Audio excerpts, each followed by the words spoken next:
C'est vers, je crois, vers 23h minuit que Tiakoné a fait sa délibération. Hein, et il y avait un couvre-feu qui était instauré.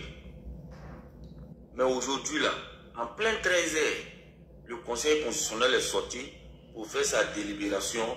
Et franchement dit, après la délibération, les Ivoiriens ont vaqué à leurs occupations. Comme si de rien n'était. Et puis la vie continue, quoi. Et cette démocratie-là, le président Ouattara va instaurer ça. On va prier le puissant qui donne la santé, la santé, le président de la République, et qui nous donne une longue vie pour qu'on puisse bénéficier de tous les avantages. Et la Côte d'Ivoire va bénéficier du président Ouattara qui a assuré le président Ouattara cette émission de la Côte d'Ivoire. C'est-à-dire, avant de moi, je suis sorti ici,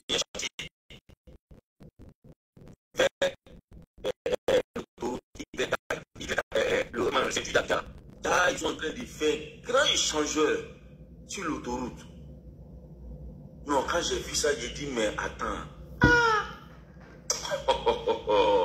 Non, les Ivoiriens ne sont pas gawa.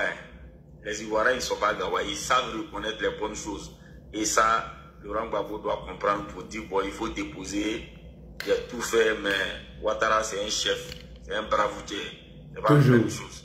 Donc, vraiment, là, dit, bon, je te remercie toujours de nous donner l'opportunité et surtout pour le combat que tu mènes. Et je rejoins vraiment le frère qui a parlé. Vraiment, après cette élection, il faudrait que la direction du RHDP puisse faire quelque chose pour les activistes du RHDP. Parce que vous avez fait un boulot remarquable. Parce que tout ce qui était préparé contre le président, contre la Côte d'Ivoire, votre participation a vraiment déjoué beaucoup. Et vous avez fait trop. C'est vrai que vous l'avez fait pour votre pays, mais souvent, on peut faire quelque chose pour son pays et on doit être récompensé par rapport à ce qu'on a fait pour son pays. Donc ça, on va souhaiter et on va parler sur tous les panels pour que vraiment la reconnaissance soit démise. Donc j'ai fini de dire ça et je te remercie et je salue tous les panélistes et tous ceux qui sont restés là, tous ceux qui sont en ligne, et que Dieu nous donne la sagesse et que Dieu nous donne longue vie et la santé pour que le 25, c'est cette candidature, c'est nous qui l'avons demandé. Et Inch'Allah, le 25, on va faire du porte-à-porte. Quand la campagne va commencer, on va faire du porte-à-porte. Là, ils ne vont pas croire. Ils ne vont pas croire, ils vont voir quelque chose, ils vont savoir qu'ils ont réveillé des gens qui dormaient. On va leur montrer que 2050, RHDP est jusqu'au pouvoir. Inch'Allah. Donc là, je te remercie, je remercie tout le monde. Et bonne soirée à tous. Merci beaucoup, merci. Socrates n'est pas là, il y a Daoud qui est en bas, Daouda, c'est ça. Hein? Bonsoir. Daouda Konaté, je pense bien. Bonsoir Daouda Konaté. Comment tu vas, monsieur Daouda? Bonsoir Daouda. Alors Ladi, tu viens de monter. Bonsoir Ladi. Ouais, bonsoir, excuse-moi. C'est un peu tard, donc moi je somnolais même et tout ça parce que je suis couché. Mais bon, enfin, bref, je t'ai écouté, Ladi, c'est bien ce que j'avais dit, le plus important.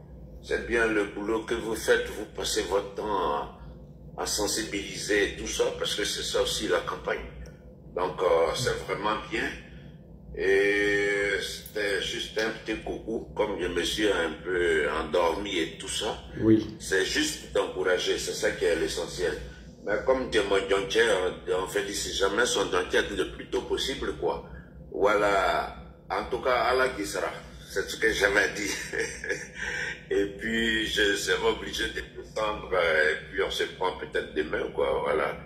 Parce que comme demain, je dois monter très tôt, je me suis endormi, c'est vrai, il fallait attendre mon tour et tout ça, mais ça m'a surpris un peu, quoi. Donc, en tout cas, mon Djonké, il n'y bragi, mais ton mot dia pour compléter. Voilà, c'est ce que j'avais dit. En tout cas, mes félicitations, beaucoup de courage et puis bonne continuité. Ok. Ouais. Vas-y, on t'écoute, hein, le frère. Ok. Bonsoir, bonsoir à tous. Bonsoir. Vraiment, la journée d'aujourd'hui, c'est fait une journée superbe. Une belle journée. Nous avons écouté, nous avons été témoins de l'histoire. Et vraiment, il y a beaucoup de victorieux. Et bon, ceux qui n'ont pas été retenus aussi, la plupart doivent s'en vouloir à eux-mêmes. Voilà. Parce que c'était un chef de parti, il savait qu'il n'était pas sur la liste électorale. Donc, inéligible. Il savait très bien les articles du code électoral. Oui. Il savait très bien. Et moi, je l'ai toujours dit sur les panels. Les gens m'ont demandé quel article le dit aujourd'hui. La présidente a dit l'article 3, 17 et 48. Je ne connaissais pas les articles, mais je l'ai toujours dit. J'étais sur les panels des Tiamis. On me dit, il faut envoyer l'article, il faut envoyer l'article. Aujourd'hui, ils ont tous disparu. Donc, c'était plus, au moins, pour ma connaissance, article 3, 17 et 48. Mais les chefs de parti savaient très bien qu'ils n'étaient pas éligibles. Parce que pour être éligible, il faut être électeur, alors qu'ils ont perdu leur qualité d'électeur. Ils auraient dû dire la vérité à leurs militants, comme Blé Goudé l'a fait. Dire à leurs militants, voici la situation. Nous avons maintenant choisi une alternative. Ils ont fait croire, par des procédés, des explications, par des avocats de mauvaise foi, qu'ils pouvaient encore être sur la liste électorale, qu'ils pouvaient être candidats, qu'ils pouvaient être retenus pour la finale. Alors qu'ils savaient très bien, ils ont menti à leurs militants, que ce soit Gbagbo, que ce soit Tcham. Ce n'est pas juste les militants du PDCI. Le PDCI ne mérite pas une telle sorcellerie politique. Blé Goudé, un jeune comme ça, a dit la vérité aux militants du COJEP. Il a dit, cette année, lui n'est pas éligible. Donc lui va supporter un candidat ou les candidats de l'opposition. Il a accompagné Simone Gbagbo. Bon, Madame Simone Evé dit Gbagbo. Voilà, c'est comme ça on dit maintenant. Parce qu'il ne faudrait pas que je me fasse gifler en disant Simone Gbagbo.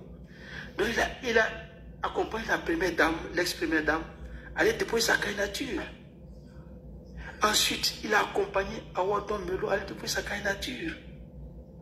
Il a été honnête avec ses militants du projet.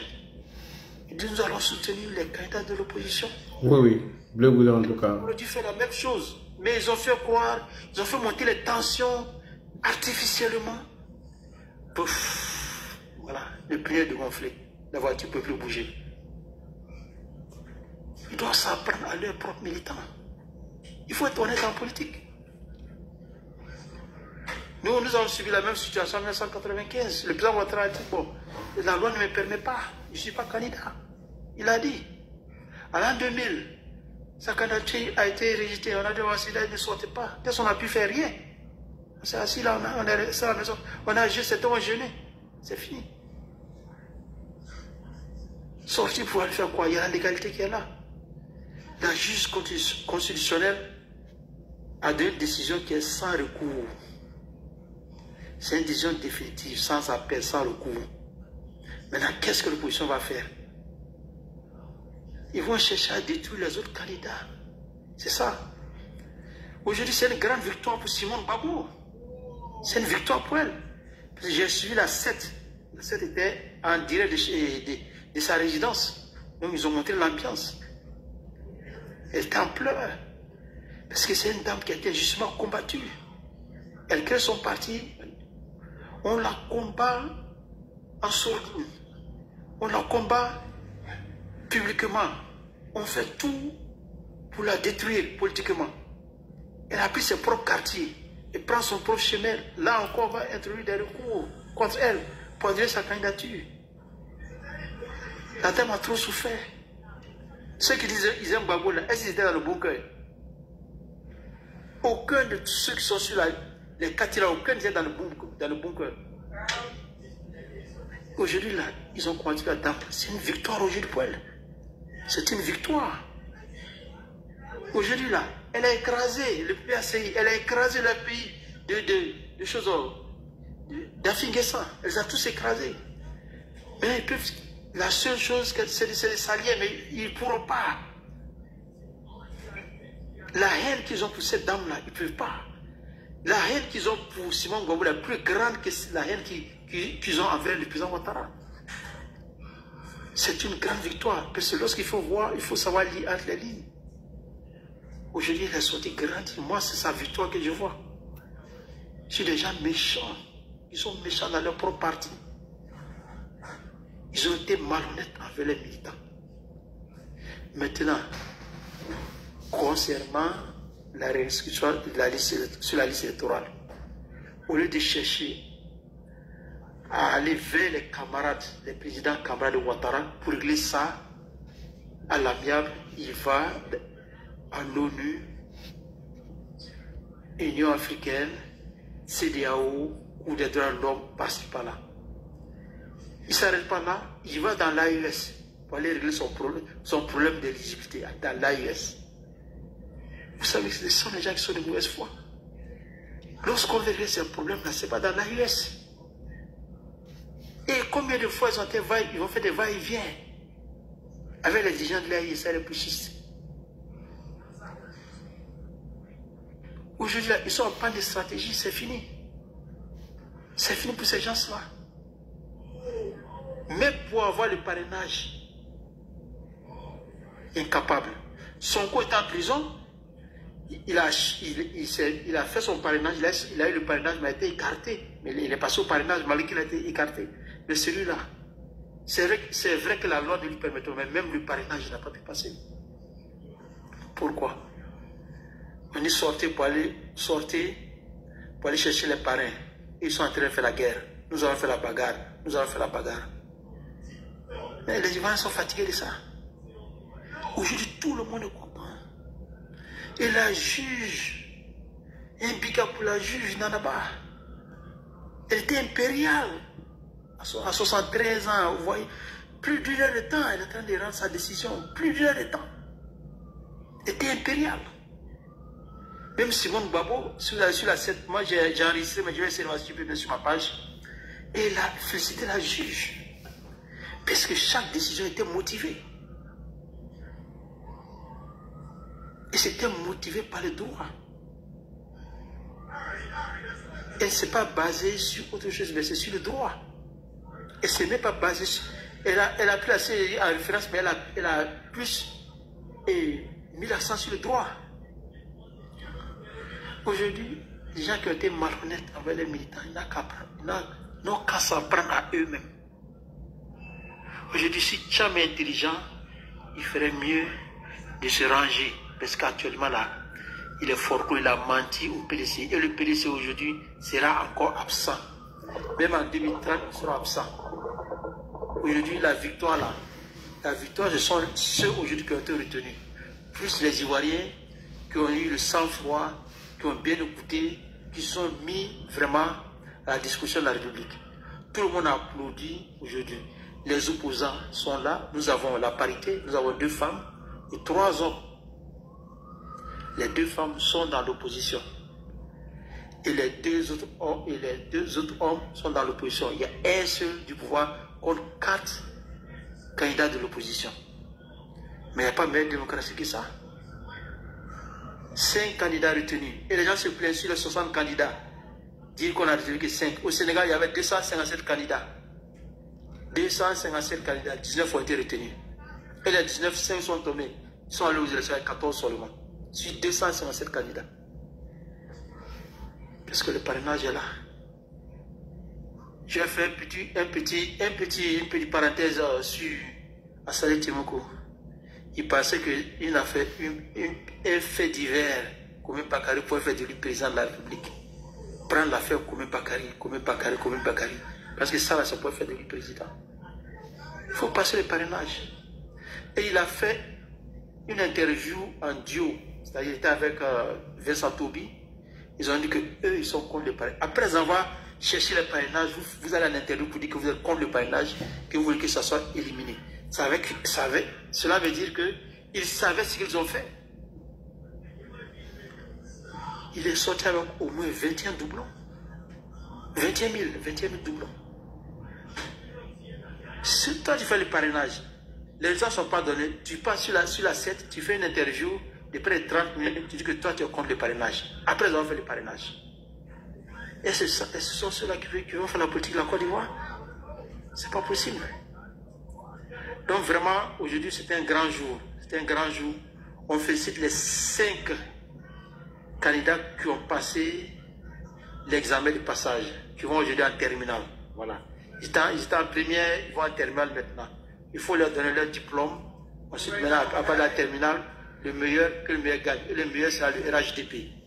Je vous remercie. Merci beaucoup. Et je profite de ce live. Tous ceux qui vont prendre mon live tardivement, et tous ceux qui verront ce live, j'ai un message à vous passer. Demain, je vais passer le message. C'est vrai, le frère Charlie Parker, il a fait une erreur. Il a demandé pardon, il est venu. De grâce, arrêtez de le lyncher sur les panels, s'il vous plaît, arrêtez ça. Ça, c'est pas bien même. Voilà. Les Mabris, là, ils ont fait ça. Qu'est-ce que les Amontano n'ont pas dit? Qu'est-ce qu'ils n'ont pas fait? Mais ils sont revenus, est-ce que le président les a chassés? Il faut qu'on arrête ça, c'est pas bien. Demain, si je commence mon live, mais c'est ça, il a commencé. Les Mabris Toakeux sont fait plus que ça. Ils sont là au stade où Faux-Boigny, ils ont dit pire que ça. Vous pensez que si c'est le président, il va accepter ça? C'est bon maintenant, c'est quel truc qui finit pas. Le gars a demandé pardon, il dit il reconnaît ses erreurs. C'est bon, c'est fini, passons à autre chose. On ne va pas se braquer, c'est vrai. Même si vous avez eu mal, de toutes les façons, il faut pardonner. Passons à autre chose. Alors, il s'est égaré, il est revenu. Donc c'est bon, on lui souhaite bon retour. Vous n'allez pas le pourchasser sur tous les panels en train de le lyncher. Donc, la personne qui va écouter cette petite partie de ma vidéo, envoyez ça à tous les communicants du RHDP. De grâce, Charlie Parker s'est égaré. Il a demandé pardon, il est revenu, c'est bon. Vous n'allez pas aller le pourchasser sur tous les panels en train de le lyncher là-bas, de grâce. Il faut qu'on avance, on essaie d'aller. Ado va tomber sur TikTok. Faut rien là. Idriss Bassawa. Ça, c'est les souris. Je vais répondre à ce monsieur-là. Vas-y, réponds-le. Non, 30 secondes. Idriss là, il est depuis quand la démocratie. Je lui rappelle qu'en Côte d'Ivoire, chaque 2 ans, on vote. On a voté en 2020, 2021, 2023 et 2025. Donc, chez eux là-bas, là, il n'y a pas de vote. Chaque 2 ans, on vote en Côte d'Ivoire. 2020, on a voté la présidentielle.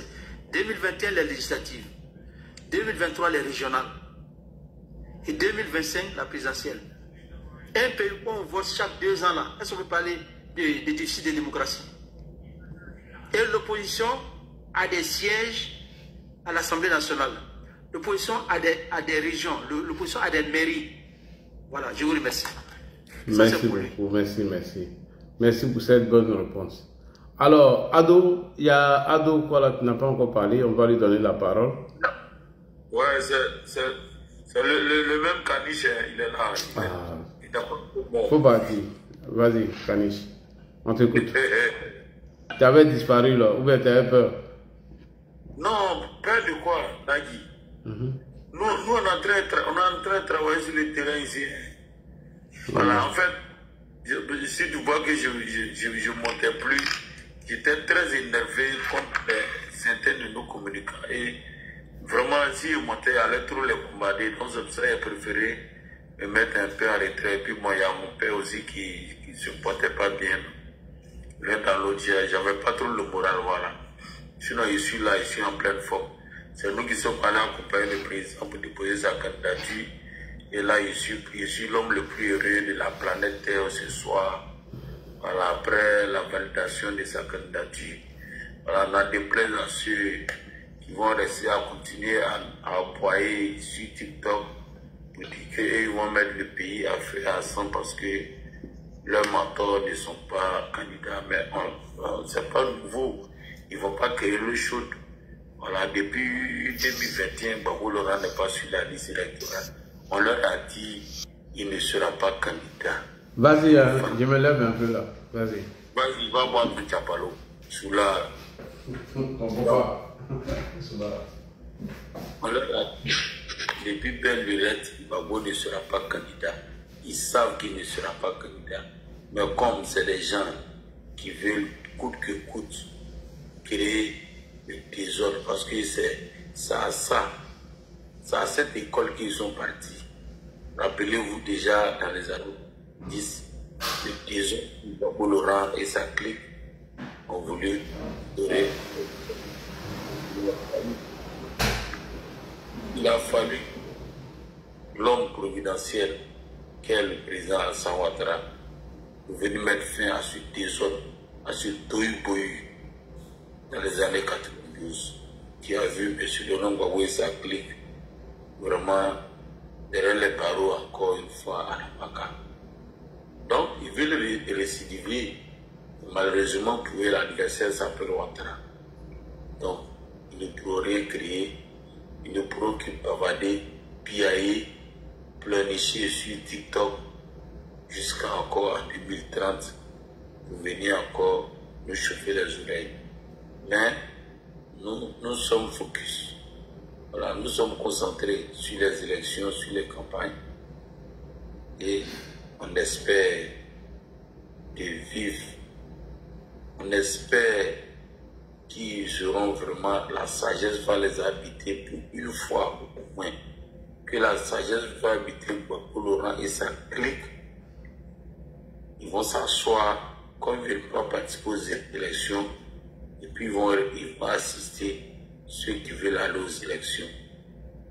Parce que toutefois, s'ils ont tenté de créer la chienlit dans ce pays, vraiment, j'ose croire que ils vont oublier même les jours de leur naissance, parce que personne ne va le faire cadeau encore dans ce pays. Voilà, la justice va s'en charger. Voilà, il a piaillé, il a bavardé, il a gueulé. Aujourd'hui, il a la maca. Ils l'ont déjà oublié. Ils ont déjà oublié Ziggy à la maca. Ils sont concentrés sur cette histoire de 40 candidatures validées de Laurent Gbagbo et autres.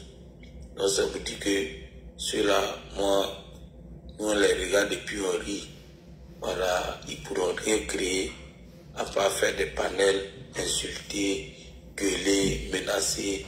C'est ce qu'ils savent faire.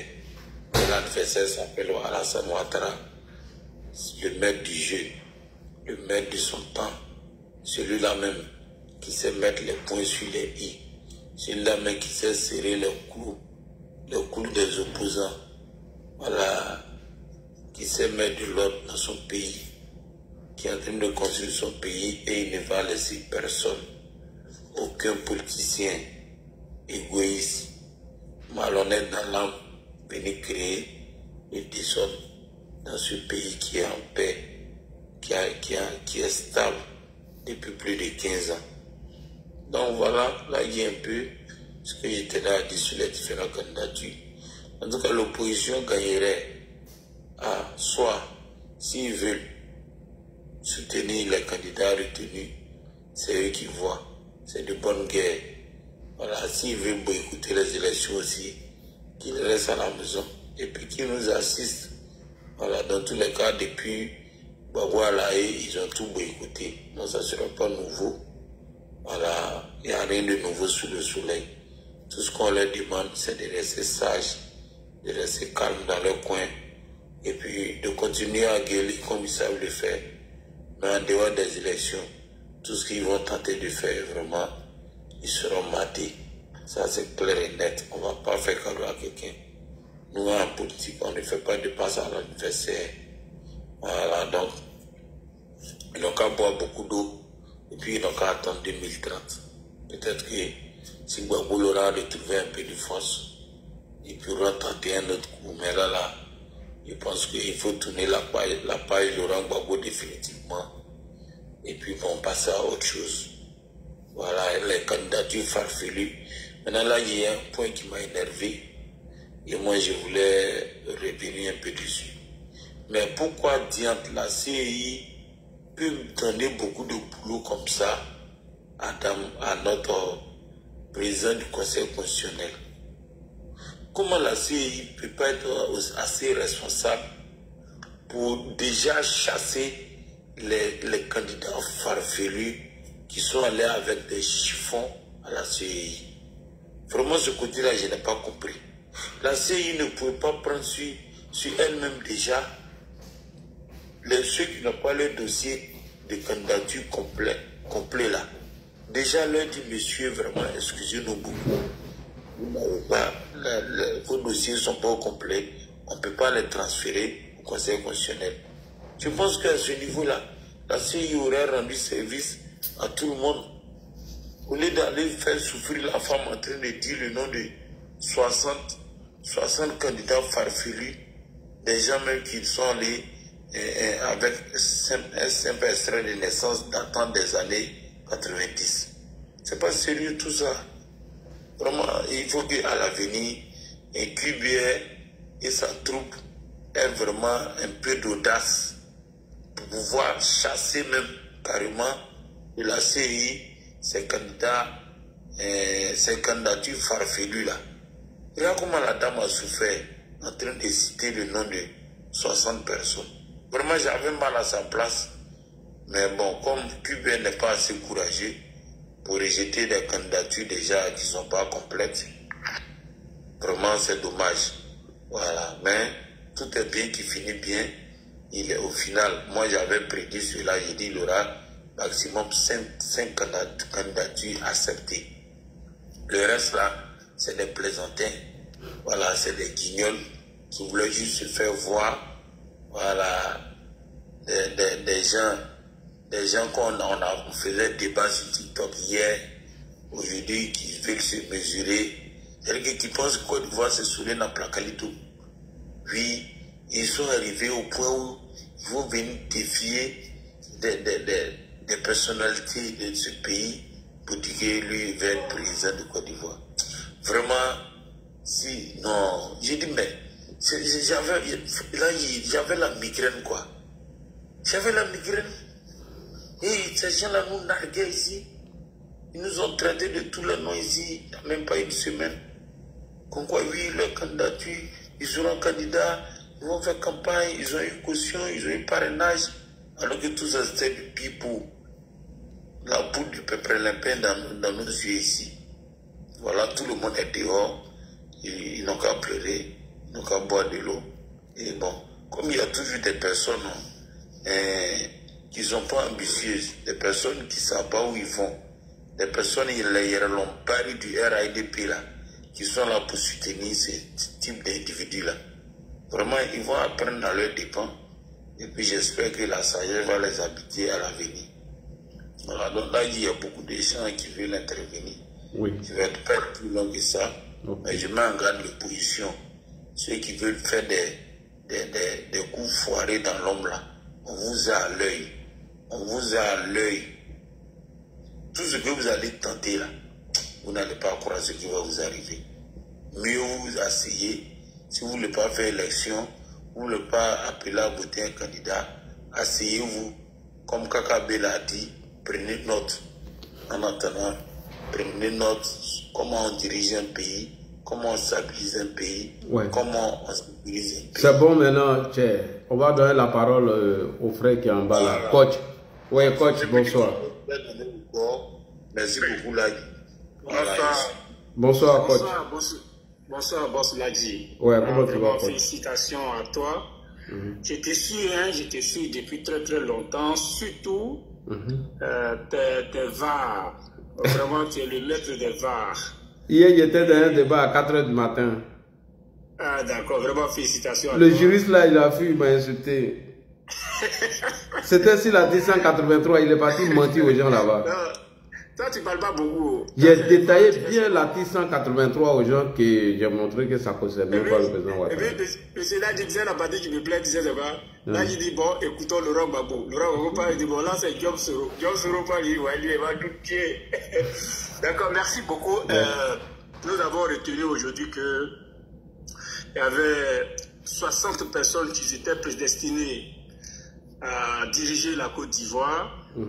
Et parmi les 60 candidats prétendant à la candidature, on n'a que 5 élus qui seront à la conquête du pouvoir. Et malheureusement, les 55 autres n'ont pas été vraiment éligibles. Et dans les 55 autres, il y a quand même 2 surprises. Hein. Voilà, moi je pensais au moins que Affi N'Dessan pouvait quand même remplir les conditions pour être éligible. Mais malheureusement, Affi N'Dessan et monsieur le député maire Assali Timoko, qui lui a pensé que Tia Salé et la Côte d'Ivoire est résumée à Tia Salé, et il a compris que être président de la République, c'est autre dimension. Donc, nous félicitons déjà les 5 autres candidats, surtout les 4 challengers qui vont accompagner le président de la République. Et nous allons quand même essayer de décortiquer un peu la posture des candidats. La surprise générale, c'est la dame là, hein, la dame là, l'ancienne ministre, c'est la surprise générale. Elle a fait un travail dans l'ombre, elle a cherché son parrainage dans l'ombre. Et voilà, elle est aujourd'hui candidate. Et vraiment, on doit féliciter la bravoure de l'ex-première dame Simone Yves Gbagbo. Et malgré que le PPACI a tenté d'annuler sa candidature, ils ont échoué. Le Conseil constitutionnel n'a pas pris part à leur requête. Et nous la félicitons. C'est une dame vraiment au bravoure. Elle a été déterminée. Aujourd'hui, elle a eu raison. Et de Laurent Gbagbo, elle est candidate. Gbagbo, aujourd'hui, il est sur son lit avec sa maîtresse Nadi Bamba. Bon, je ne sais pas, est-ce que cette nuit-là, ils vont dormir ou pas? Si au même moment où Simone sera médiatisé, bon, Nadi, vraiment, elle a une couleur très noire dans ces 2 jours-là. Quand j'ai fini de dire ça, je vois Jean-Luc Bion, qui lui est un bon challenger, Awa Dombelo aussi.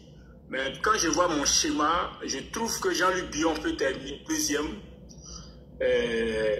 ou Simone. Parce que où Blé Goudé va se balancer, si Blé Goudé a balancé du côté de Simone, Simone peut être 2e. Mais s'il a balancé du côté de Dombelo, Dombelo peut être 2e. Mais sûrement, Bion ne sera pas 4e. Bion sera soit 2e ou 3e. Maintenant, le professeur des politiciens, son excellence le président de la République, le L professeur, c'est lui qui est le maître des horreurs et de l'éloge. Lui, il y a ce boulevard qui est tracé pour le président de la République. Pourquoi ce boulevard? Le boulevard aujourd'hui, c'est que vous avez vu que Simone Gbagbo vient de la gauche, Awa Dombelo vient de la gauche, donc Bion vient de la droite combattue par PDCI. Est-ce que les petits amis vont tenter de l'accorder son suffrage? PDCI fragilisé par l'inexpérience de Tidiane Thiam. PDCI est aujourd'hui très fragilisé. Donc la gauche, déjà, ils vont diviser leur voix. Et je ne vois pas Simone Gbagbo retirer sa candidature pour Dombelo. Je ne vois pas Dombelo retirer sa candidature pour Simone. Donc, tout compte fait, la gauche auront 2 candidats. Et la gauche extrême, qui est Laurent Gbagbo et son PPACI, et on va revenir à eux. Et je vais un peu quand même parler du professeur des politiciens, son Excellence Monsieur le Président de la République, qui enseigne la politique vraiment à l'opposition ivoirienne. Cette opposition qui a eu du mal à exister depuis l'ère Ouattara, parce que Ouattara les a montré que la politique, c'est le développement, la politique, c'est les réalisations, la politique, c'est la sécurisation de son territoire, la politique, c'est des stratégies. Et même la politique aussi, c'est des méthodes, c'est en méthodologie. Aujourd'hui, le président Ouattara, il ne parle pas pour parler. Et quand il parle, c'est qu'il y a une raison derrière. Donc, le professeur a donné le temps. Et je vois ce boulevard-là qui est parti, il est parti vraiment pour être réélu à plus de 80%. Maintenant, c'est là qu'on lance vraiment un appel à tous les militants RHDP. Le président sera élu, il n'y aura pas de 2e tour. Mais notre défi sera le taux de participation. Il faudrait que tout Ivoirien qui ont inspiré la paix et qui ont eu la paix pendant 15 ans doivent se lever pour voter pour la paix. Moi, je suis en train de vous parler, je suis Gouro, je viens de l'Ouest. Aujourd'hui, grâce au président de la République, il y a le bitume qui quitte à Daloa, qui traverse mon village Bédiala pour aller à Zéroula. Moi, il y a les cassés tout là-bas. Gros, vous êtes Nous, on est très fiers de ça. Donc, nous, je profite de l'occasion et à ceux, le bitume aujourd'hui, l'eau potable aujourd'hui, il y a des collèges de proximité aujourd'hui qui sont chez nous et par-ci et par-là. Donc, aujourd'hui, le président de la République, vu son travail, il a eu vraiment ce percé du RHDP que les gens ne comprennent pas. Monsieur Ladi regarde aujourd'hui en 2010.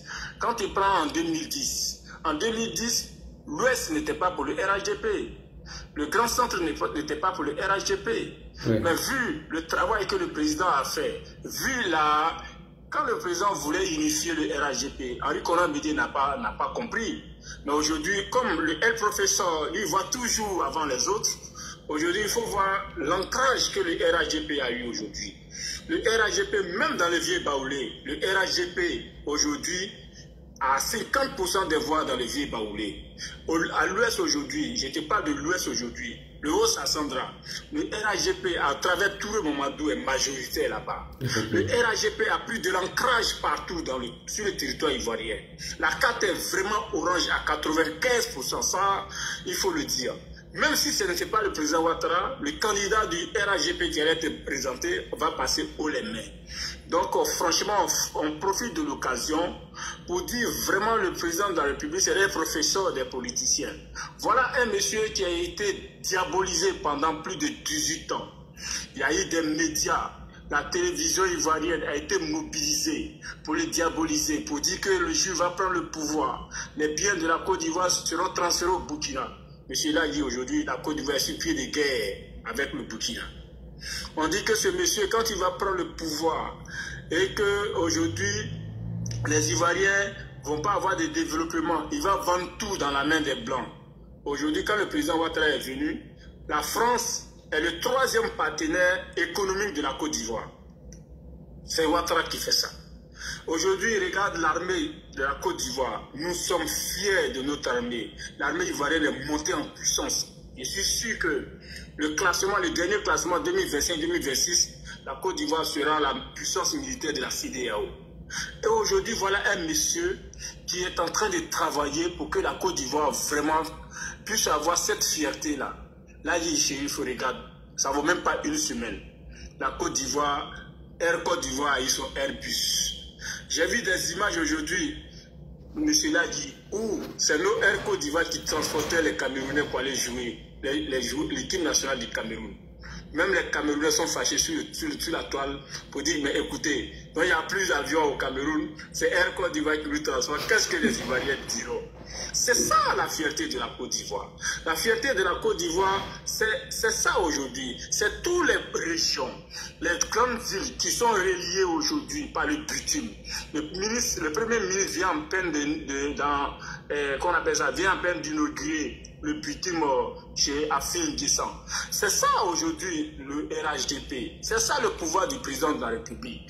Un président passe, mais il doit laisser son héritage. Il doit laisser son empreinte. Il doit laisser vraiment léguer à la population ce qu'il a pu inspirer. Mais nous ne sommes pas dans l'état de Gbagbo Laurent où les déchets toxiques pouvaient tuer les Ivoiriens.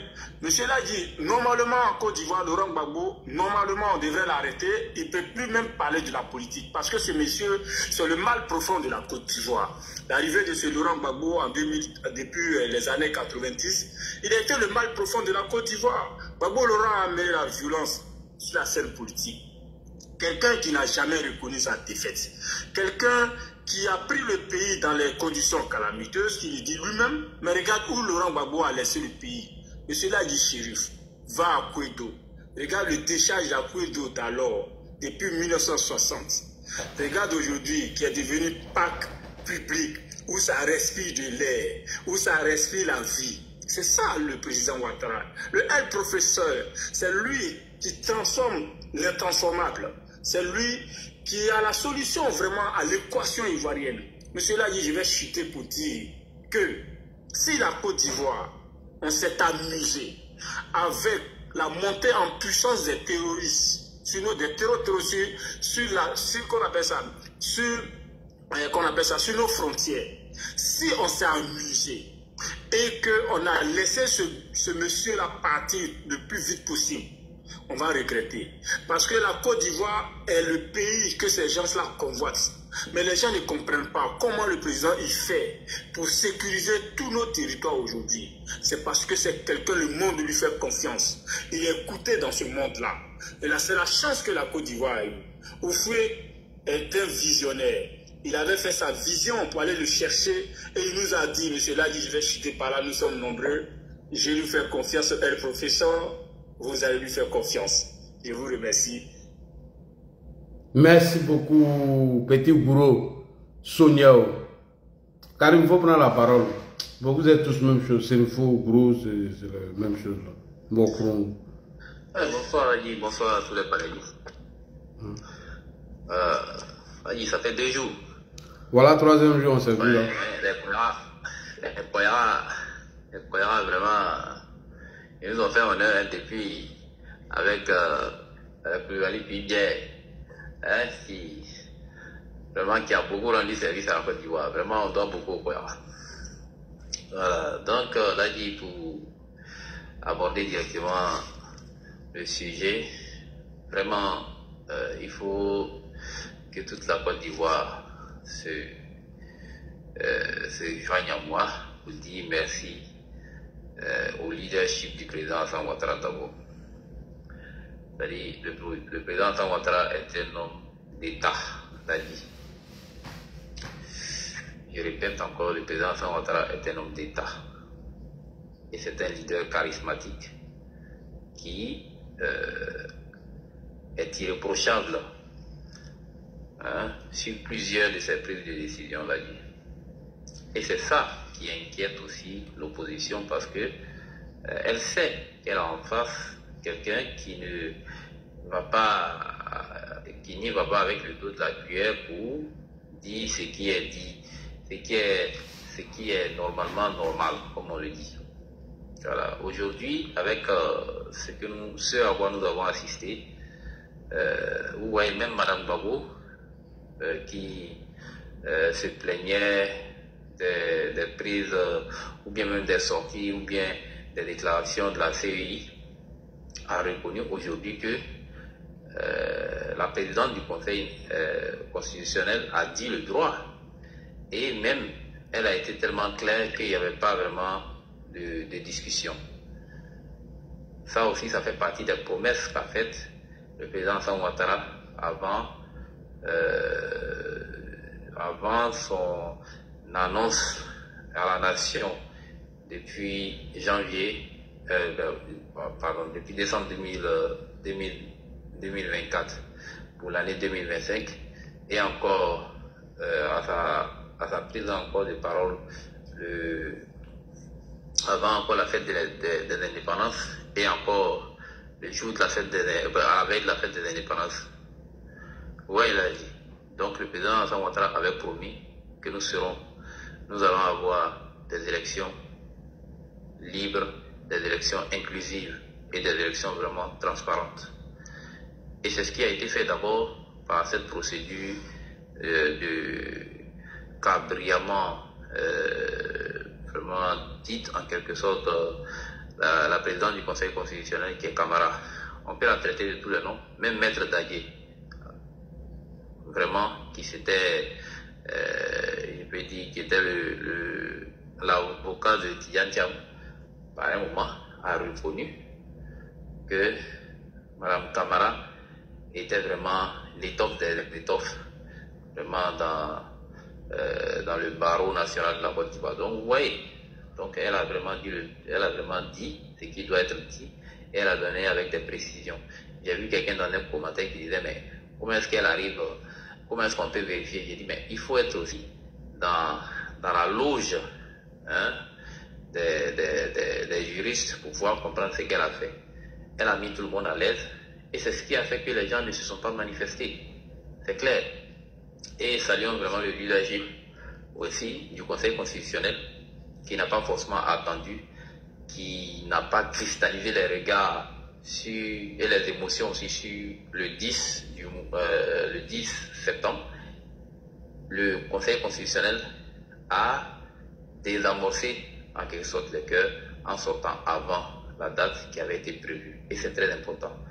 Voilà, nous sommes dans un pays qui est sécurisé depuis 15 ans et pour ne pas permettre qu'il y ait la chienlit, même s'il n'avait pas à en avoir, mais le Conseil constitutionnel a précautionné et a jugé mieux de sortir dans le dos, comme on le dit. Le Conseil constitutionnel a vraiment été irréprochable dans son allocution. Là, il y a 2 ou 3 points que je voudrais rappeler avant de passer la parole. C'est-à-dire, il y a les opposants ne font pas attention aux actions qu'ils posent. Comme l'a dit le président Longo, il dit, lorsqu'un homme marche, il laisse des traces. Le fait de boycotter ou le fait de toujours venir à contre-courant de la loi, le fait d'émotionner le débat et de toujours s'aligner, décourage en quelque sorte les militants. Et c'est grave en fait. C'est-à-dire que omnibuler les militants, leur faire croire qu'ils peuvent créer quelque chose pendant que la loi même est claire, vous voyez que ça fait pitié en fait. Je ne voudrais même pas être aujourd'hui à la place des militants du PPACI qui ont cru à un miracle. Hein? Depuis le début, c'est-à-dire que, pas forcément le PPACI, mais aussi le PDCI. Voilà, pour ne citer que ces deux-là. On ne savait pas aussi que d'autres personnes allaient y passer. Mais seulement que pour citer que ces deux-là, ils sont assez représentatifs, le nom de leur candidat ne figurait même pas sur la liste électorale. Comment est-ce que des gens peuvent croire? Comment ces militants se sont laissés berner par leur candidat, en quelque sorte? C'est grave, en fait, là. Il faut qu'ils comprennent que le président Alassane Ouattara a mis en place un système qui pousse l'Ivoirien nouveau à comprendre par anticipation la présentation, c'est-à-dire que prochaine d'une situation donnée. C'est-à-dire que amener l'Ivoirien à comprendre que nous sommes dans un pays de droit et que le droit doit être dit. Si vous avez un problème avec la justice, vous le réglez et ça n'a rien à voir avec les émotions. Nous quittons une Côte d'Ivoire d'émotion à une Côte d'Ivoire juridique, à une Côte d'Ivoire de droit. Il faut que les gens comprennent ce genre de situation qui se passe actuellement en Côte d'Ivoire. Et moi, je pense que ça va beaucoup arranger et ça va désamorcer les cœurs et ça va faire que les gens comprendront que nous ne sommes plus en 2000 ou en 2010, nous sommes dans une Côte d'Ivoire qui est réelle. Nous sommes dans la réelle politique et que les gens doivent descendre sur terre et comprendre que le président Alassane Ouattara veut laisser une Côte d'Ivoire forte, aux institutions fortes qui seront respectées par tous. La loi, c'est la loi, comme le disaient les artistes dans les années 2004 par là, même si elle est dure, mais c'est la loi. Donc il faut que nous comprenions que le président Alassane Ouattara nous laisse une Côte d'Ivoire, va nous laisser une Côte d'Ivoire qui sera vraiment très élevée en matière de gestion des problèmes d'État. Voilà ce que je voulais dire, et merci beaucoup à tout le monde. Merci beaucoup à toi, Karim. Solko, comment tu vas? Amara, comment tu vas? Ladi, après il y a quelques questions pour toi. Voilà, ils savent très bien. Bon, on va donner la parole à Amara et puis on donne à Solko. Oui, je vais bien Ladi. Et toi? C'est Amadou Tidjani. Ok, d'accord, pas de souci. Amadou Tidjani, bonsoir. Comment tu vas? Bonsoir Ladi, bonsoir frère. Bonsoir. Bonsoir tous les panélistes, bonsoir tout le monde. Bonsoir. Mon frère l'a dit, je suis venu seulement pour te saluer aujourd'hui. Il y a longtemps que je te suis, mais c'est ma première fois de parler sur ton panel. Ça fait 20 €. Si ça vous me saluez à cette heure, c'est 20 €. Maintenant, les gars, vous devez cotiser pour moi. Hein. Ouais, sur moi, c'est chaud sur moi. Hein. J'ai fui mon coin là à cause de tout. Non, moi, mais il y a mes quêtes maintenant. C'est Johnny Padio qui vous moi. Moi, mais il y a mes quêtes maintenant.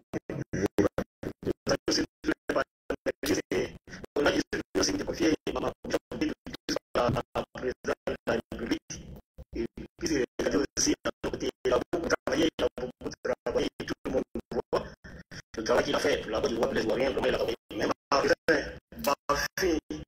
Bafi, les cadres qui sont là-bas, là, il faut pratiquement au président.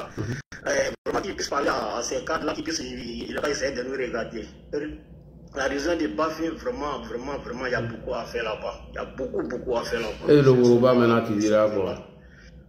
Bon, oui, c'est tout. C'est Yoruba, mais juste que le Bafi, où il y a les mamans de Sanogo, les Moussa Sanogo sont là, bon, c'est là-bas, moi je parle au fait. Voilà, il n'a qu'à essayer de voir ces cadres-là, il n'a qu'à essayer de regarder à nos côtés là-bas. Vraiment, je suis juste monté pour te saluer, te féliciter et pour te confier cette mission-là. Vraiment, si tu as le fait, vraiment, ça me fait plaisir. Moi, il a fait la commission de chez nous. Il n'y a pas chez nous. Il n'y a pas de problème, tu peux faire pour nous aussi et ça me fait plaisir, frère. Chacun fait pour lui. Les infos là, ils font pour eux, hein, tu ne vois pas, c'est les vrais infos. C'est une info là. Ouais. Ok, donc on va donner la parole à chose. À Solko, et puis j'ai posé quelques questions à...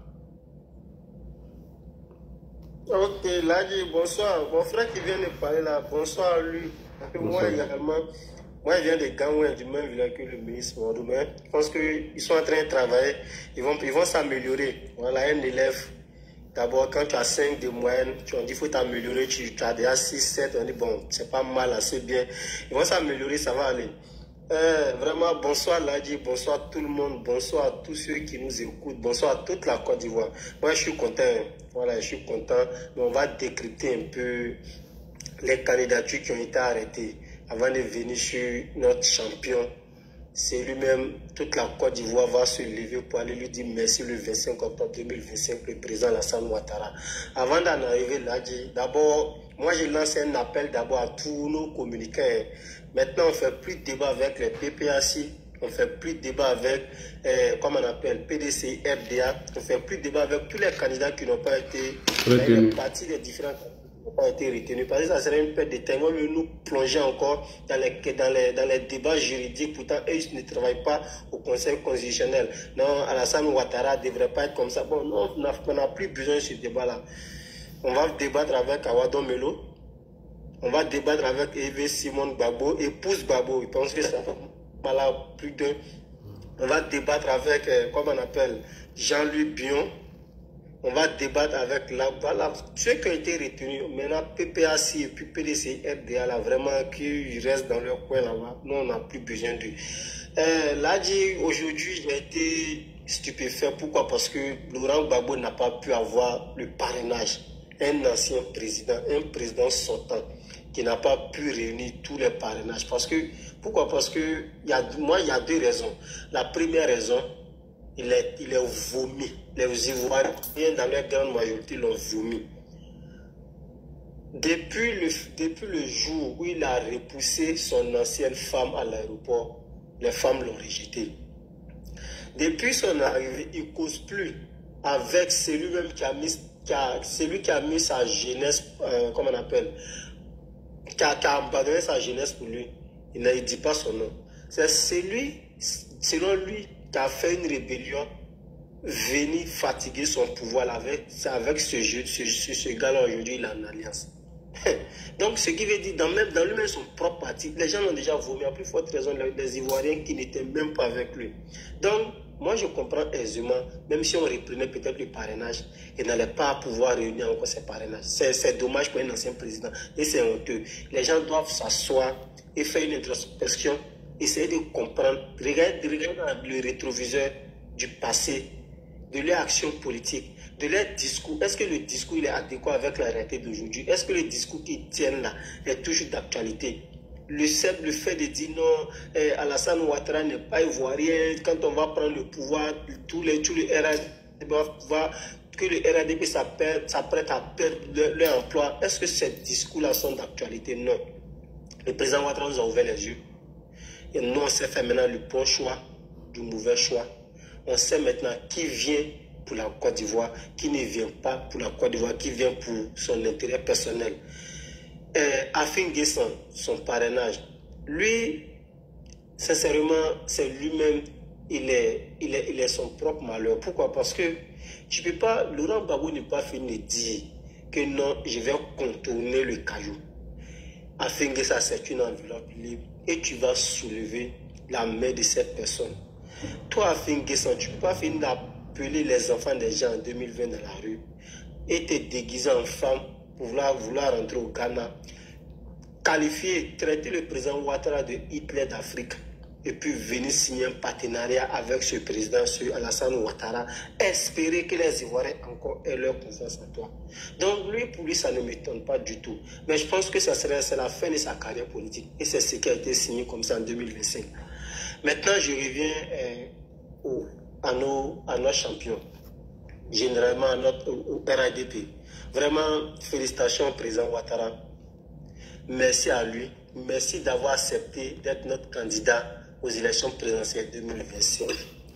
Bon les gars, on va mettre les outils de la campagne bientôt en place. Hein. Il faut...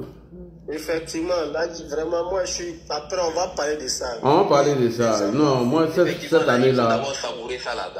Non, cette année-là seulement, il faut payer moi mon année de campagne. Aïe, tiens. Non, vous avez payé mon année de campagne. Tu as trop travaillé. Tu as trop travaillé. Grâce à Ladji, le président Ouattara a accepté. Voilà, grâce au grand frère Ladji. Mais il a commencé à parler depuis longtemps et puis il a donné les raisons. Mes enfants là se fatiguent trop sur les réseaux sociaux. Vraiment, moi j'accepte parce que je sais le travail qu'il fait. Nos cas du RADP, le président Ouattara a déjà fait sa part, il a accepté. Le Conseil constitutionnel, qui est le plus grand organe, a décidé que le président Ouattara a rempli les conditions. Donc les débats de constitution là, on met ça derrière, on se concentre sur les vrais sujets. Qu'est-ce qu'on va faire? C'est qu'on a fait pendant 15 ans. Qu'est-ce qu'on va faire encore de plus? On se base sur nos campagnes. Ceux qui viendront encore faire les débats de constitution pour dire non, c'est un 4e mandat anticonstitutionnel, bon, c'est leur problème. C'est leur problème. Le Conseil constitutionnel a déjà traché. Voilà, le Conseil constitutionnel qui est payé par l'argent du contribuable a déjà tranché aujourd'hui et qui est le plus grand organe juridique de notre pays a tranché que le président Ouattara est ivoirien. Le président Ouattara, autant pour moi, est éligible aux élections présidentielles de 2025.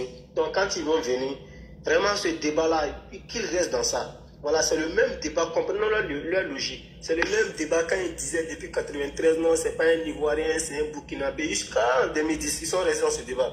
Donc, le débat des constitutions, là, ils vont rester dans ça jusqu'en 2040. Et pendant ce temps, nous, on est toujours au pouvoir. Et les militants ont cotisé pour moi. C'est chaud. Voilà. C'est ça la bonne nouvelle. Ils vont rester dans ces débats obsolètes, dans ces débats caduques là, non, toujours au pouvoir. Donc vraiment les cadres, le président Ouattara a déjà fait sa part. Concentrons-nous. Notre bilan, les Ivoiriens, le jour des votes là, viendront apprécier. Maintenant, essayons encore de sensibiliser, plus sensibiliser. Parce que 2025 là, c'est déjà plié comme ça. C'est plié. C'est pourquoi il est mis en tension. Parce que tout n'est pas encore fini. Nous, on serait là pour dénoncer. Rien annoncer. Alors, on serait là pour lancer les alertes. Effectivement, parce que non, les gens, là, il n'est pas encore fini leur communication. Les gens vont essayer de faire des choses. Mais je sais que, vraiment, je salue tous les communicants, commencer par Ladji, les autres, Sissi, ainsi de suite. Tout le monde. Oui, je salue le frère Sissi aussi. Tout le monde, vraiment. Donc, moi, j'ai fini mon dernier débat sur l'article 183. Hein. Ça, je l'ai fait hier à 4 h du matin. Je me suis réveillé. J'ai trouvé ma course. J'étais face à un juriste. Effectivement. Et puis, voilà. Des passages, propre rétablissement, bien, c'est-à-dire, il parle du côté moral, aux frais dont ils sont allés saccager sa maison, il parle de chic privat. Moi, je ne le salue pas. Quand moi, il y a eu mon problème, là, il est venu, il a dit que c'est bien fait pour moi. Moi, je ne le salue pas. Et tous ceux qui le saluent, moi, je boycotte ça. Voilà, moi, ils boycottent. Ils l'ont loupé. Non, là, il faut... Non. En fait, peut-être que c'est... Non, prochainement, là, il va savoir parler. Pas les enfants, là, ils pensent qu'ils sont arrivés. Hein. Dès qu'ils ont quelques milliers de vues, c'est fini. Toi, tu as venu t'asseoir, tu dis, lui, il est comment ça. Moi-même, ça ne m'intéresse pas, même. Lui, il est bien, il est à Abidjan. Moi, ça ne m'intéresse pas. C'est un acte barbare que... Ça, c'est leur problème là-bas. Moi, si on attaque un opposant, même, j'ai condamné pour ça. Mais pour lui, là, il n'y a pas condamné. De la manière, il a agi pour moi, là. Pour ça, moi aussi, j'ai agi. On te demande pardon. Non, il n'y a pas pardon. Pardon. D'accord. On te demande pardon. Il n'a qu'à régler son problème. Vraiment, on te demande pardon. Non, ça serait réglé seulement. On a l'acte barbare qui a été commis par ces barbares-là. Voilà, c'est ce il n'a qu'à aller gérer ça là-bas. Ça, c'est son problème. Ok. De la manière, il a dit que pour moi, c'est mon problème. Moi aussi, pour lui, c'est son problème. Là, il faut terminer. Il est monté sur un panel pour aller dire ça, hein. Il est monté sur panel. Je l'ai entendu, je n'ai rien dit. On te dit que ton frère a été agressé. Au lieu de prendre ça au sérieux, tu t'en dis, lui, il est comment, lui, il n'a pas pu se défendre. Lui-même, lui, était où, il n'a pas pu se défendre. Hein? Non, on reste pas dans moyen pour parler, mais après... Mais c'est dans ça, maintenant, moi, il enlève mon maniant, maintenant, là. Moi, c'est mon riz couché. Il enlève mon maniant. Privat, moi, je n'ai rien à foutre dans ce qui est arrivé. Ça, c'est pas mon problème. Tu es assez grand, il fallait te défendre aussi. S'il me clash, je le clash. Il y a le clasher, même plus grave même. Moi, il y a un problème sérieux. Le gars, il vient, il monte sur un panel, puis il me banalise. Pas Londres, il parle à son chien. Et d'accord, il n'y a pas de problème. S'ils ont agressé Ladji là, vous tous là, mettez ça dans vos têtes que vous ne vont pas vous louper. Je les ai dit. J'ai dit, soyons solidaires. Ladji même qui les dérange là, s'ils l'ont touché là, dites-vous que votre va arriver. Voilà, c'est ça qui est arrivé là. Pour moi, il n'a qu'à m'associer. Je ne m'associe à rien. Son problème là-bas, il n'a qu'à les gérer là-bas. Pardon. Ok, d'accord. Après, on va te demander pardon. Pour terminer, grand frère, le président Ouattara a déjà fait sa part et les gens ont déjà beaucoup parlé dessus. C'est-à-dire son bilan parle de lui. Il s'est sacrifié. Il a sacrifié toute sa vie pour la Côte d'Ivoire. Et c'est le dernier virage. C'est l'occasion ultime pour toute la Côte d'Ivoire. Pas seulement pour les militants du RIDP, pour toute la Côte d'Ivoire. Aujourd'hui, nous sommes les gens on a beaucoup pleuré au fouet. Le président Ouattara est encore vivant. Et puis, il s'est porté candidat parce qu'il aime la Côte d'Ivoire. Il s'est porté candidat parce qu'il y a des voyous qui sont autour de la Côte d'Ivoire, qui veulent la Côte d'Ivoire. Le président Ouattara s'est porté candidat pour protéger ses concitoyens. Il s'est porté candidat pour apporter le mieux-être aux Ivoiriens. Donc, c'est une occasion ultime. Il a déjà plus de 80 ans. Une occasion ultime, lui dit merci de son vivant. Parce que c'est pas après sa mort qu'on va dire, ah, le président était là, il a fait ça, il a fait ça. Lui dit merci. Avoir 50, 60%, c'est une injure. Ça serait un insulte même. Si le président Ouattara est 60% au premier tour, vraiment, c'est pas bien. Le président Ouattara doit avoir plus de 70% pour montrer à l'opinion nationale d'abord que c'est lui et lui. C'est lui, il est l'homme le plus populaire. Et à l'opinion internationale que le monsieur a été... C'est-à-dire c'est les Ivoiriens qui l'ont demandé. Les Ivoiriens qui ont demandé à ce qu'il se porte candidat. Donc vraiment, le 25 octobre, le président Ouattara, jusqu'au 25 octobre, il n'a pas à faire campagne. C'est toute la Côte d'Ivoire qui doit faire campagne pour lui. Toute la Côte d'Ivoire. Voilà, vraiment, ce n'est pas long. Les gens ont déjà tout dit. Merci. Et on sait maintenant, on sait depuis la session du président Ouattara au pouvoir que nous sommes dans un état de droit. Il y a la justice qui fonctionne normalement. C'est-à-dire le pouvoir, la séparation des pouvoirs est quelque chose d'effectif en Côte d'Ivoire où le pouvoir exécutif n'interfère pas avec le pouvoir judiciaire. Et c'est ce qu'on a vu aujourd'hui. La présidente du Conseil constitutionnel a rendu une décision, qu'elle soit favorable ou défavorable pour toi, tu sais qu'elle a lu le droit. Elle n'a pas fait de gymnastique pour dire ça. Non, elle a lu le droit. Maintenant, le droit, ça peut t'arranger comme ne pas t'arranger. Aujourd'hui, vraiment, la Côte d'Ivoire est sur de bons chemins. Que Dieu bénisse la Côte d'Ivoire, que Dieu bénisse tous les Ivoiriens qui protègent le président Ouattara, qui lui donne longue vie santé, qu'il finisse son deuxième mandat de la 3e République en bonne forme, en bonne santé. Après, il va laisser reposer auprès de sa famille. Merci, grand frère. Ok. Ladji, comment tu vois les le déroulement du scrutin demain et quelle réaction l'opposition va avoir dans les jours à venir? Merci beaucoup, Ladi. Bon, l'opposition, bon, il y aura des tractations au niveau de l'opposition, mais on va les laisser se débattre eux-mêmes. On va faire notre campagne. Parce qu'ils ne pourront jamais s'entendre. Ils ont trop de fossés, trop de divisions actuellement dans l'opposition. Bon, exemple, Jean-Luc Bion, bon, Cham ne va pas donner de mot d'ordre à sa faveur parce que ce qui les sépare aujourd'hui est trop grand. C'est trop grand. Donc, Cham, il va rester dans une situation de boycott. Ce qui va arranger le pouvoir. Bon, le président Gbagbo lui aussi va rester dans une situation de boycott, c'est-à-dire qu'il ne va pas donner de mot d'ordre. Parce qu'il en veut à Dom Melo. Il en veut à ce monsieur-là. Alors que Dom Melo a choisi la meilleure voie. Donc Dom Melo aussi n'aura pas la tâche facile. Entre eux, ils vont se combattre. Ils vont se torpiller. Donc, de telle sorte que nous, on aura la tâche facile. Mais nous allons faire campagne.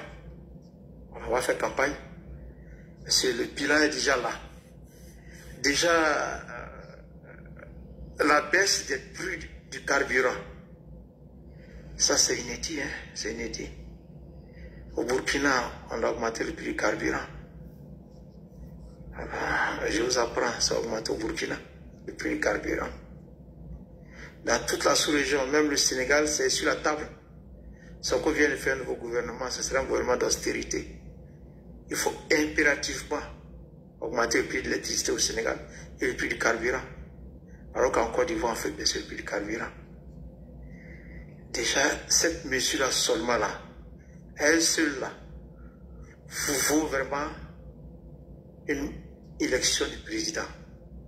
Parce que cela a vraiment soulagé les ménages. Quand je dis les ménages, parce que prends là, les vivriers. Exemple, quand tu prends la zone là pour venir à Abidjan, en temps normal, tu vas payer 350 000. 350 000.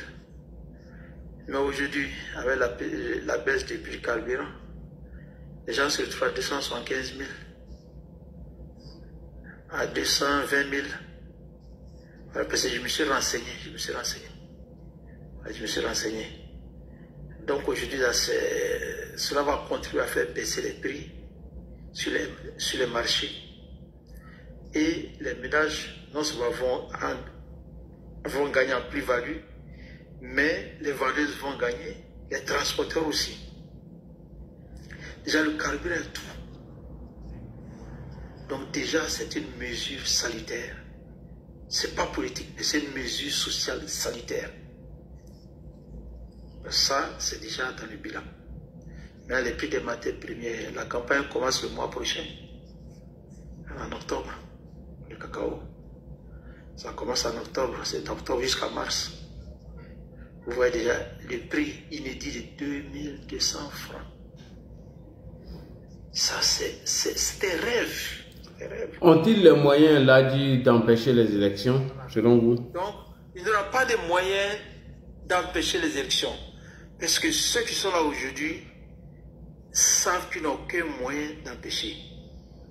Bon, c'est sûr que Cham ne va pas se mettre dans cette logique-là. Mais Gbagbo, lui, il est conscient.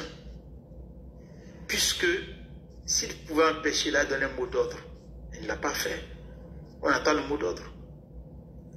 Parce que dès qu'il donne le mot d'ordre, il rentre dans la sédition, dans l'insurrection. À son âge là, il a fait 10 ans à la haie là. Il pense que l'air de la liberté là, il sait l'apprécier auprès de sa petite femme. Il ne va pas mettre encore sa vie dans une situation de trouble. Lui, il n'y aura pas de mot d'ordre. Il y aura des cas isolés, des gens qui vont se lever. Et le PPAC, il va se désolidariser de ces gens-là. Je vous dis, le PPAC va se désolidariser de ces gens-là. S'il y a des cas isolés, mais il ne faut jamais donner le mot d'ordre. Ça, vous pouvez être sûr. Assurons-nous de cela, le PPAC n'est pas jamais. Le PDC n'est pas dans cette logique. Maintenant, on parle de tout le monde. Il y a un seul que tout le monde a oublié, qui va être présent par la force. Ce dernier-là, tout le monde, personne ne dit son nom. Lui, il est carrément caché là-bas dans sa logique des coups d'État. Personne ne dit son nom. Aujourd'hui, là, j'ai écouté tous les lives, j'ai écouté les Ivoiriens. Personne, tout le monde l'a oublié. Ça veut dire que lui-même, il n'est plus fait pour la politique. Qui ça? Celui qui se promène là, le puchiste là. Ibé. Celui qui se promène, c'est lui. Je parle de Soro. Soro, ah ouais. Personne n'a dit son nom. Aujourd'hui, personne n'a prononcé son nom. Personne. Imagine-toi, on parle de la politique ivoirienne sans lui. Ça là, c'est un grand message. Un grand message. Tout le monde parle aujourd'hui, on parle de tous les cadres, tout le monde. Mais lui, son nom n'est même pas mentionné. C'est-à-dire que les Ivoiriens vont oublier. Sa page est tournée. Donc, actuellement, les désordres, c'est-à-dire, je ne vois pas comment, par où le désordre peut venir, je ne vois pas.